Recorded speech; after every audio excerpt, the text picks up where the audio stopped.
দুদিন পর ফের বিকল সোদপুরের ৮ নম্বর রেলগেট বিকল হওয়ায় সমস্যায় নিত্যযাত্রীরা। রেল কর্তৃপক্ষের গাফিলতিকেই দায়ী করছেন স্থানীয়রা এবং তারা এই নিয়ে অভিযোগও তুলছেন। দুদিন পরই ফের বিকল হয়ে পড়েছে সোদপুরের ৮ নম্বর রেলগেট এবং যা নিয়ে ক্ষোভ প্রকাশ করেছেন নিত্যযাত্রীরা, কারণ রেলগেট বিকল হয়ে যাওয়ার কারণে তাদেরকে সমস্যায় পড়তে হচ্ছে। এই ক্ষেত্রে স্থানীয়রা তারা রেল কর্তৃপক্ষ তাদেরকেই কাঠগড়াতে তুলছেন।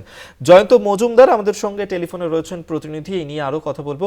জয়ন্ত, দুদিন পরেই ফের বিকল হয়ে গেল এই রেল গেট, সেক্ষেত্রে রেল কর্তৃপক্ষ তারা কি বলছেন, অন্যদিকে কতটা সমস্যায় পড়তে হচ্ছে স্থানীয়রা? হ্যাঁ দেখো অভিক, তোমাকে জানিয়ে রাখবো যে ৮ নম্বর রেলগেট কিন্তু অত্যন্ত গুরুত্বপূর্ণ এবং যেমনটা স্থানীয় মানুষরা অভিযোগ করছে যে তারা কিন্তু ডেইলি প্যাসেঞ্জারি করেন এই রেলগেট ধরে ওই প্রান্তে অর্থাৎ বিটি রোডের দিকে কিন্তু তারা পৌঁছে যায়, খুব সহজেই যেতে পারে। এবং তার পরিপ্রেক্ষিতে কিন্তু দেখা যাচ্ছে যে দুদিন যেতে না যেতেই এই ৮ নম্বর রেলগেট ফের বিকল হয়ে যাচ্ছে এবং স্থানীয় মানুষরা এবং নিত্যযাত্রীরা যেমনটা অভিযোগ করছেন যে এই ৮ নম্বর রেলগেট সঠিকভাবে মেনটেনেন্স করা হচ্ছে না, যার কারণে কিন্তু এই ধরনের সমস্যাগুলো তৈরি হচ্ছে বারংবার করে। এবং তার ফলে কিন্তু যাত্রীরা ক্ষোভও প্রকাশ করেন যে এই ধরনের সমস্যা যদি তৈরি হয় তাহলে কিন্তু সোদপুর রাজপনি মোড় সংলগ্ন যে অঞ্চল এবং বিটি রোড যে সংলগ্ন যে অঞ্চল অর্থাৎ দুই প্রান্তেই কিন্তু তীব্র যানজটের তৈরি হবে। এখন কিন্তু সেই সমস্যায় কিন্তু দেখা যাচ্ছে যে দুই প্রান্তেই কিন্তু বৃহৎ যানজটের তৈরি হয়েছে।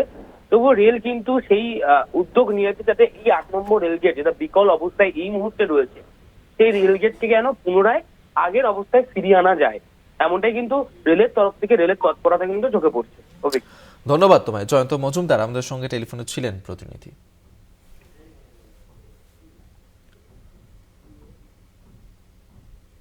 রেলগেট বিকল হয়ে যাওয়ার কারণেই সমস্যায় পড়তে হচ্ছে নিত্যযাত্রীদেরকে। দুদিন পরেই ফের বিকল হয়ে গিয়েছে সোদপুরের এই ৮ নম্বর রেলগেট, যার কারণে সমস্যায় পড়ছেন স্থানীয়রা।